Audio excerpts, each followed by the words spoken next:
class, welcome back to Strategy of Missions Leadership Development. In our lecture today, we're going to look at part 2 of the strategy of missions during the Middle Ages. Stay tuned for the PowerPoint.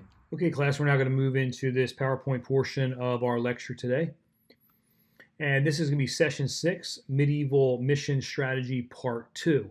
Last time we looked from the year 500 AD to 1215 AD, and those dates can be changed almost arbitrarily. I took it to 1215 AD because of the Crusades, but you could look at 500 to 1000 and then from 1000 to 1500. But we'll stop at 1500 because that's going to take us into the Protestant Reformation for our next lecture. But we're going to be looking today at 1215 AD to 1500 AD. By 1215, the Roman Catholic Church pretty much dominated all of life in Europe. After the Crusades, there were nations that were really struggling. They weren't doing too well, but the Catholic Church was always there. And they pretty much controlled Europe, and they controlled it politically, they controlled it culturally, economically, militarily, through kings, basically. So even though the Catholic Church would not have a standing army of the church, they definitely could call on kings to raise armies for them. And then also religiously, they dominated all of life in Europe. Well, between 1215 and 1500, the Catholic Church began to annex parts of the non-Christian world through nations that had explored and conquered these areas. And so when we look at this time period, pre-New World, so pre-Christopher Columbus, there were parts of Africa that were beginning to be explored, mainly on the western coast of Africa, and there were some other areas that were being explored in the Middle East. And they were exploring parts of Africa, especially the western coast of Africa, as ships began to explore down that way. But there were also other areas of the world that were being explored further out than what we would say is Europe or the Byzantine Empire area, and there were just areas that were just being spread out. Well, this really takes root after Christopher Columbus discovers the New World. After he discovers the New World, just opened up a door for nations to be able to explore and take lands, and right on the heels of the nations is the Catholic Church coming and setting up their mission. So Portugal and Spain were really some early players in the exploration game, and because of them, there was establishment of Christian missions in the New World. The first that we're going to be talking about is Francis of Assisi, 1181 to 1226.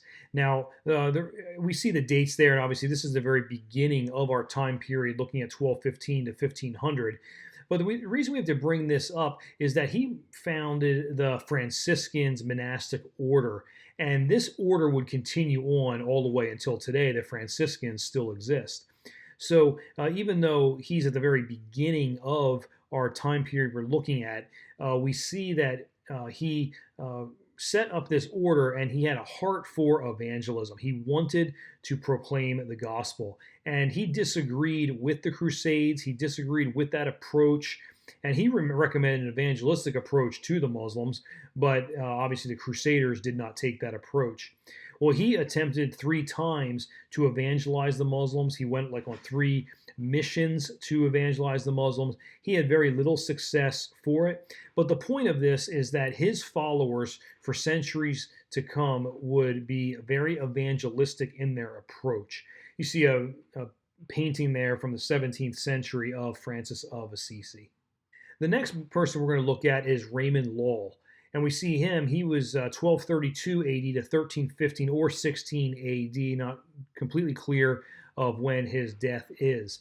And at his conversion, he basically was a man of the world. He left his life of debauchery and he became a Dominican monk. And then he went on and became a Franciscan monk under the order of Francis of Assisi. Well, this brought him into 50 years of missional service. And the reason that he is so important is not just because he was a missionary for 50 years, but also he is recognized as the first real missiologist, the first one that really studied missions and how to take the gospel to pagan peoples. And he wrote a book called Ars Magna, And this book is basically a question and answer kind of a book. It gives a kind of a detailed plan of evangelization to the pagan or Muslim. It definitely had a focus on Muslims because that's who he went to. And we see here a 14th century work of Lull and his disciple giving 3 books to a queen. You can obviously see that this is medieval 13th century based on the perspective and the scope there. You see the books are very flat. They're almost stacked one on top of another to hand to the queen. And the way she's standing is not even natural. The way her back and legs are bowed, and it's just very flat. So this was medieval. You can see the words coming right out of his mouth. So this is definitely a medieval work. But the point is that Lull moved out into mission service with a clear plan on how to evangelize. So here was his strategy. His strategy was to convince and persuade the pagan that the arguments for Christianity are sound and true. And he would use the method of active debating. And so there is a vein of this in Islamic tradition, is that people would get together and talk about the beliefs and kind of do a debate back and forth. So he was going to use persuasion to win arguments for Christianity. Like I said, Ars Magna was basically many questions that a Muslim would ask and answers to those questions. It was almost like an apologetics missional book with the questions already asked in the book. So a Muslim might have a question about Jesus or might have a question about salvation or whatever it is, and then the answer would be given to those questions in the book to help people evangelize the Muslim. In 1276, he opened a missions training center for monks. Continuing on with Raymond Lull, he traveled throughout Europe and he made 3 trips to North Africa to evangelize the Muslims in North Africa. The first 2 trips that he went on, he was imprisoned and then banished out of the land. But then the 3rd trip he went on to North Africa, he was stoned. And that's where it's kind of not sure about when he died. He either died from the stoning there, or he died on a ship returning to Europe after the stoning, and he died of his injuries. They're not exactly sure about this, but the point is that he had a plan and a strategy to take the gospel to the Muslim. One thing that I just want to point out here is that he called for European kings and princes to banish unconverted Jews from the community. And so during the Middle Ages, there was quite a lot of persecution of the Jews in Europe, and because they had been scattered around, and a lot of times they would be forced into almost like ghettos in these medieval cities, medieval towns, and there were attacks on them called pogroms, where they would be physically beaten, houses destroyed or burned, even killed. Jews would be killed in these pogroms. Usually it was in response to some kind of a natural disaster or something that they needed to blame somebody for, and so they would blame the Jews and then attack them. Well, Raymond Lull, for the Jews that rejected Christ, he basically told the European kings that they need to be banished from the community and basically forced into what would be ghettos, or at least kicked out of the community. And if you're not tied to the land in this kind of community of serfdom, and you didn't live on a piece of land that was controlled by a lord or a manor, lord of the manor, and you weren't in the medieval serfdom kind of structure, you would have life very difficult. And that's what happened. Jews begin to collect in ghettos and move, and they begin to move around Europe because they're landless. So European kings and princes were basically told to banish them, and Raymond Lull really had no love for the Jew that rejected Christ. And continuing on with the missionaries, we have John of Montecorvino. John of Montecorvino lived 1247 to 1328. He was a missionary from Italy, and he traveled to China and Mongolia. And so he moved up into there, and you can see this image there on the right. There's kind of like a pagoda building in the background. He also was carrying a church in his arm that represents him taking the church out to the people.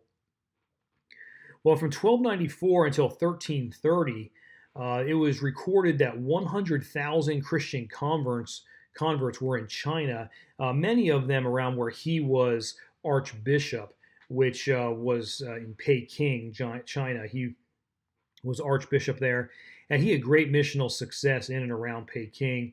And so you can see there for about 36 years. Now, he died in 1328, but 36 years, 100,000 converts in China. You can see the church really grew. He died of old age, and his ministry lasted for 40 years after his death. So he made a great impact even after he died for several decades. The gospel was still strong and thriving there in China. Okay, so let's look at the New World. Christopher Columbus, he landed in the New World on October 12th, 1492. And immediately there's going to be a vying for power between Spain and Portugal after the New World was founded and more trips were being made to the New World. And so to keep the peace of these Christian nations, and when I say Christian, we are definitely looking at the Roman Catholic Church of the Middle Ages now, headed towards the Renaissance time period. Spain and Portugal both being Catholic, and obviously we don't have any Protestant churches yet because the Protestant Reformation had not occurred yet. Spain and Portugal being Catholic nations, they needed to make sure that they were not fighting one another. So Pope Alexander VI gave a papal bull, which is basically a decree, that would split the New World for missional work. And so Portugal was going to get a sliver of Brazil, and Spain was then going to be given the rest out towards the west. But the thing was that they did not know how massive the New World was at the time.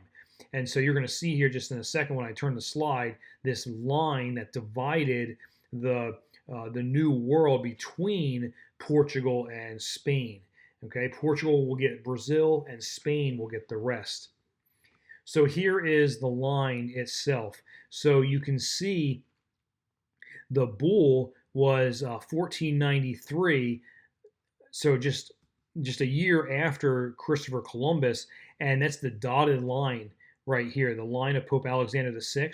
And so this little area right here, on the very tip of South America out here to the right, that was going to be Brazil. And that was going to be given to the Portuguese. Now, the Portuguese were also in this treaty. They were given a lot of stuff over here in Africa. But the point is that the Portuguese were given this, and the Spanish were given all the rest. So you can see just how massive the New World is. And then a year later, there's going to be the Treaty of Tordesillas, and the Treaty of Tordesillas would move the line to the 46-degree line and give Portugal just a little bit more of Brazil. And so that is why today Brazil is a lot larger today, swinging all the way out here in South America. And today the language in Brazil is Portuguese because of this Treaty of Tordesillas and what was given to Portugal by the bull from Pope Alexander VI. And then Spain is going to get all the rest. So that's why you have a lot of Spanish explorers coming in and taking things by force, but also the Catholic Church begins to really set up a system for evangelizing these peoples that are in what we would think of Mexico today, with missions there all the way up into California, all the way down here through Central America, and even South America. And these were very large areas of land. There was an archbishop set up in South America that had basically his diocese, the area that he was in charge of, was like all of Ecuador, all of Peru, all of Chile, almost all of Argentina. It was just this massive section of South America became his Catholic diocese that he was in charge of.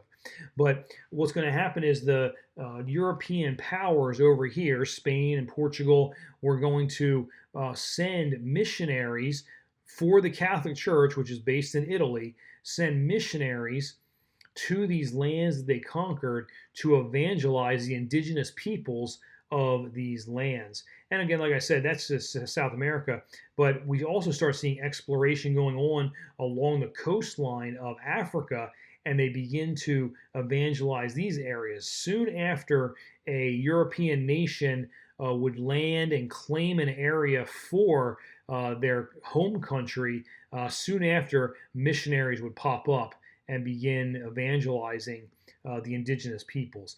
And this is going to just really start to expand as we look at the mission movement of the 18th century, 19th century, as missionaries begin to shoot out of Europe all over the world. Now, at that time, it'll be past the Protestant Reformation, so we're going to have Protestant missionaries and we're going to have Catholic missionaries as they shoot around the world spreading the gospel. Okay, so that is it for this PowerPoint on medieval missions, part 2, and just a look there at the New World. I will see you in a second. All right, class, that's it for today and our look at the strategy of missions during the Middle Ages. Next time, we're going to continue with history, and we're going to be looking at the early Protestant missional strategy. I'll see you then. Have a great day.